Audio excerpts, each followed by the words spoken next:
పూర్తి వివరాలు చూసే ముందు మా ఛానల్ ని సబ్స్క్రైబ్ చేయడం మర్చిపోకండి. శ్రీ గురుభ్యో నమః. శ్రీ మహాసరస్వత్యై నమః. ఓం నమః శివాయ. నారాయణ శాస్త్రి ఆస్ట్రాలజీ ఛానల్ వీక్షిస్తున్నటువంటి ప్రేక్షక మహాశీలకు స్వాగతం సుస్వాగతం. ఈరోజు మనము 2026 సంవత్సరం మే 11వ తేదీ నుంచి 20వ తేదీ వరకు కుంభరాశిలో జన్మించిన వారి యొక్క గ్రహస్థితులు మరియు రాశి ఫలితాలు ఏ విధంగా ఉన్నాయో తెలుసుకుందాం. కుంభరాశి వారికి ప్రస్తుతం జరుగుతున్నటువంటి గ్రహస్థితులు కనుక మనం పరిశీలించినట్లయితే కుంభరాశి వారికి ప్రస్తుతం జరుగుతున్నటువంటి గ్రహస్థితి చాలా చాలా శక్తివంతమైనటువంటి విలక్షణమైనటువంటి గ్రహస్థితిగా ఉండబోతూ ఉంది. కారణం ఏమిటంటే ఎక్కడా కూడా ప్రస్తుతం కుంభరాశి వారికి ప్రతికూలమైనటువంటి ఫలితాలు పొందటం లేదు. ఇప్పటిదాకా ఆవేశంతో చేసినటువంటి పనులకు లేదా జరిగినటువంటి అనర్థాలు కూడా సరిచేసుకునేటటువంటి అవకాశం కుంభరాశి వారికి కలుగుతుంది.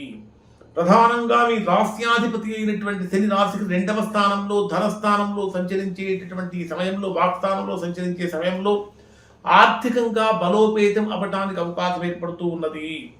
అలానే మాట్లాడేటటువంటి మాట కూడా చాలా స్మూత్గా సాఫ్ట్గా కలుగుతున్నది అని కూడా చెప్పాలి. అంటే ఎదుటి వారిని ఆకట్టుకునేటటువంటి విధంగా ఉండబోతూ ఉన్నది. ప్రధానంగా మీ జన్మరాశికి 3వ స్థానంలోనే 10వ స్థానాధిపతి అయినటువంటి కుజుడు 3వ స్థానంలో స్వక్షేత్రంలో సంచరిస్తున్నటువంటి కారణం చేత నిరుద్యోగులుగా ఉన్నటువంటి వారు చేసేటటువంటి ఉద్యోగ ప్రయత్నాలు చాలా వరకు ఫలిస్తాయి అని చెప్పాలి. అలానే వివాహ ప్రయత్నాలు కూడా ఫలిస్తాయి అని చెప్పాలి. ఇప్పటిదాకా ఎవరైతే మీ హయ్యర్ అఫీషియల్స్ నుంచి అంటే సుపీరియర్స్ నుంచి ఏదైతే విపరీతమైన ఒత్తిడి ఎదుర్కొంటూ ఉన్నారో ఆ ఒత్తిడి కూడా ఒక్కసారిగా తొలగిపోయేటటువంటి అవకాశం కనిపిస్తూ ఉంది. ఇక్కడ మీరు కుంభరాశి వారు జన్మించిన వారు ఒకే ఒక పాయింట్, ముఖ్యమైన పాయింట్ ఏం గుర్తుపెట్టుకోవాలంటే ఏదైనా సరే ఆవేశంతో కాకుండా ఆలోచనతోటి మాత్రమే చేయగలము. ఆవేశంతో ఎక్కువ సేపు ఎక్కువ పనులు అంటే తొందరపాటు పనులు లేదా ముఖ్యంగా మంచి పనులు మనకు మంచి జరిగేటటువంటి పనులు మనం చేయలేమనేటటువంటి విషయాన్ని ప్రస్తుతం గుర్తుపెట్టుకోవాలి కుంభరాశి వారు. ఇక కుంభరాశి వారికి ఇంకా ఎలా ఉంటుందని కనుక తీసుకుంటే మిత్ర బలం పెరుగుతుంది, సోదర బలం పెరుగుతుంది. అసలు సోదరులకి మిత్రులు అంటే సోదర సహకారం మిత్ర సహకారంతో నాకు నేనే సాటి అనేటటువంటి ఒక రకంగా చెప్పాలంటే ఆత్మవిశ్వాసం కూడా కుంభరాశి వారిలో ప్రస్తుతం పెరిగే అవకాశం కనిపిస్తూ ఉన్నది. మరి కుంభరాశి వారికి ఇంకా ఎలా ఉంటుందంటే 15వ తేదీ ఉదయం 9:30కి రవి కూడా 4థ స్థానానికి వెళ్తాడు. 7వ స్థానాధిపతి రవి 4థ స్థానంలోకి వెళ్ళినప్పుడు భార్య తరపు బంధువుల నుంచి అత్తగారింటి నుంచి అనుకూలమైనటువంటి వార్తలు వింటారు. గొప్ప సపోర్ట్ కూడా పొందుతుంది. జీవిత భాగస్వామికి సంబంధించినటువంటి ఆరోగ్యపరమైనటువంటి విషయాలలో ఏర్పడినటువంటి ప్రతికూలతలు అన్నీ కూడా పూర్తిగా తొలగిపోతాయి. గృహ సంబంధమైనటువంటి విషయాలలో అనుకూలత పెరుగుతుంది. నూతన స్థిరాస్తులు కొనుగోలు చేయడానికి ఇది చాలా సరైన సమయంగా ఉండబోతుంది. విద్యార్థులు విద్యా సంబంధమైనటువంటి విషయాలలో ఉన్నత విద్య కోసం ప్రయత్నించేటటువంటి వారికి అనుకూలంగా ఉంటుంది అని చెప్పాలి. ఉన్నత విద్య కోసం ప్రయత్నించే వారికి అనుకూలంగా ఉంటుంది అని చెప్పాలి. ఇంకా చెప్పాలంటే ఇక్కడ ఎవరైతే కుంభరాశిలో జన్మించినటువంటి వారు లవ్ మ్యారేజ్ చేసుకోవడం కోసం ప్రయత్నిస్తూ ఉన్నారో అటువంటి వారికి కూడా ఇది చాలా అనుకూలంగా గొప్పగా బ్రహ్మాండంగా మారుతుంది అని చెప్పాలి. మరి ఇక్కడ నిరుద్యోగులుగా ఉన్నటువంటి వారికి అనుకూలత కలుగుతుందని చెప్పాను. కానీ చిన్నపాటి సమస్యలు అనేటటువంటివి ఇక్కడ ప్రస్తుతం గోచార రీత్యా కనిపిస్తూ ఉన్నాయి. అన్నింటికంటే ప్రధానంగా 2వ స్థానాధిపతి ధనాధిపతి ధనాధిపతి అయినటువంటి గురుడు 5వ స్థానంలో సంచరిస్తున్నటువంటి కారణం చేత ఎన్నో రకాలైనటువంటి దోషాలను కూడా తొలగిస్తాడు.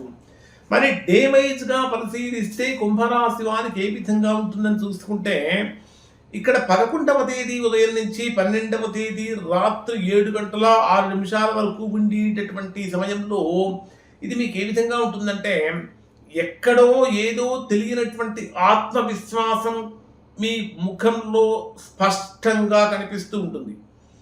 అయినప్పటికీ కూడా చిన్న చిన్న విషయాలకే ఆందోళన కూడా చెందే అవకాశం ఉంటుంది. కొన్ని రకాలైనటువంటి ఊహించని మార్పులు కూడా చోటు చేసుకుంటూ ఉంటాయి. కొత్త కొత్త పనులు ప్రారంభించడానికి చాలా చాలా ఉత్సాహాలు చూపిస్తారు. అయితే ఇతరుల మాటలకు ప్రభావితం కాకుండా మీ సొంత ఆలోచనలతో ముందుకు సాగండి. ఇక్కడ ఆ, తలకు సంబంధించినటువంటి శిరస్సుకు సంబంధించినటువంటి కొన్ని చిన్న చిన్న సమస్యలు కూడా కలిగే అవకాశాలు ఉన్నాయి. 12వ తేదీ రాత్రి నుంచి ఇక 14వ తేదీ రాత్రి 2:30 గంటల వరకు ఉండేటటువంటి సమయంలో ఇది మీకు ఆర్థికంగా బలోపేతం అవుతుంది. ఆర్థిక వ్యవహారాలలో ఒడిదుడుకులు ఉన్నప్పటికీ వాటిని సమర్థవంతంగా ఎదుర్కోగలుగుతూ ఉంటారు. డబ్బు చేతికి అందడంలో కొంచెం ఆలస్యం అవుతూ ఉంటుంది. కుటుంబ సభ్యుల మధ్య మాట పట్టింపులు రాకుండా మౌనంగా ఉండటం ఉత్తమం. స్థిరాస్తులకు సంబంధించినటువంటి పనులు నిదానంగా సాగుతూ ఉంటాయి. పొదుపు పట్ల దృష్టి సాగించండి. 14వ తేదీ రాత్రి 2:30 గంటల నుంచి 16వ తేదీ రాత్రి 2 గంటల వరకు ఉండేటటువంటి సమయంలో ఇది మీకు ఏ విధంగా ఉంటుందంటే, ఇక్కడ మీకు అసలు ఇప్పటిదాకా ఉన్నదానికన్నా కూడా ఆత్మవిశ్వాసంతో పాటు ధైర్యం కూడా పెరిగి ఏ పనైనా సరే నిర్భయంగా, నిస్సంకోచంగా, నిరాటంకంగా చేయగలను అనేటటువంటి తత్వంలో ముందుకు వెళ్తూ ఉంటారు. దానికి తోడు సోదరుల మద్దతు, స్నేహితుల మద్దతు, పై అధికారుల యొక్క మద్దతు కూడా లభిస్తూ ఉంటుంది. ప్రయాణ పరంగా అనుకూలతలు కలుగుతూ ఉంటాయి. కమ్యూనికేషన్ రంగంలో ఉన్నటువంటి వారికి అద్భుతమైన గుర్తింపు లభిస్తూ ఉంటుంది. అలానే 15వ తేదీన రవి కూడా రాశి మార్పు జరుగుతున్నటువంటి కారణం చేత సహజంగానే ఇక్కడ మీరు మాట్లాడేటటువంటి మాటకు చాలా వరకు విలువ కూడా పెరుగుతుంది. 16వ తేదీ రాత్రి నుంచి 18వ తేదీ రాత్రి వరకు ఉండేటటువంటి సమయంలో ఇక్కడ మీకు ఇది అంటే చంద్రుడు ఉచ్చ స్థితిలోకి చేరుకుంటూ ఉంటాడు. గృహం పరంగా అంటే ఇంట్లో తీసుకుంటే ప్రశాంతమైన వాతావరణం ఉంటుంది. ఇక తల్లి యొక్క ఆరోగ్యం విషయంలో కొంచెం జాగ్రత్తలు పాటించండి. విలువైనటువంటి వస్తువులు కొనుగోలు చేసే ప్రయత్నం ఖచ్చితంగా చేస్తారు. ఎవరికైతే భూ సంబంధమైనటువంటి విషయాలలో వివాదాలు ఉంటే అవన్నీ తొలగిపోతాయని చెప్పాలి. విద్యార్థులకు ఏకాగ్రత బాగా పెరుగుతుంది. 18వ తేదీ రాత్రి నుంచి 20వ తేదీ రాత్రి వరకు ఉండే సమయాన్ని పరిశీలిస్తే ఇది మీకు ఒక రకంగా చెప్పాలంటే గజకేసరి యోగంతో సమానమైనటువంటి ఫలితాలు ఇక్కడ మీరు పొందుతూ ఉంటారు. సంతానపరంగా గొప్ప ఫలితాలు పొందుతూ ఉంటారు.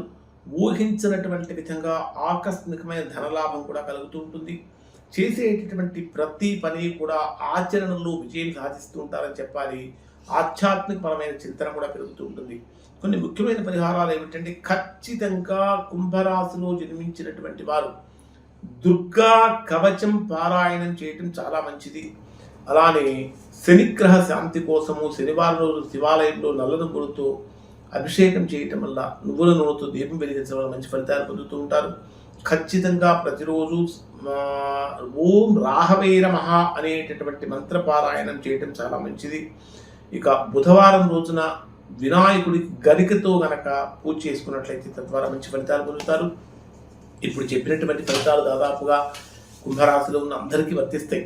ఇంకా ఎవరైనా సరే తీవ్రమైనటువంటి ప్రతికూలతలు కనుక పొందుతూ ఉన్నట్లయితే అటువంటి వారు ఒకసారి మీరు మీ యొక్క వ్యక్తిగత జాతకాన్ని విశ్లేషణ చేయించుకొని దోషం ఎక్కడుందో తెలుసుకుని దోష నివారణ కనుక చేయించుకుంటే చక్కగా సత్ఫలితాన్ని పొందుతారు. ఇవి కుంభరాశి వారికి సంబంధించిన ఫలితాలు. నారాయణ శాస్త్రి ఆస్ట్రాలజీ ఛానల్ వీక్షించడం ధన్యవాదాలు. శుభం భూయాత్.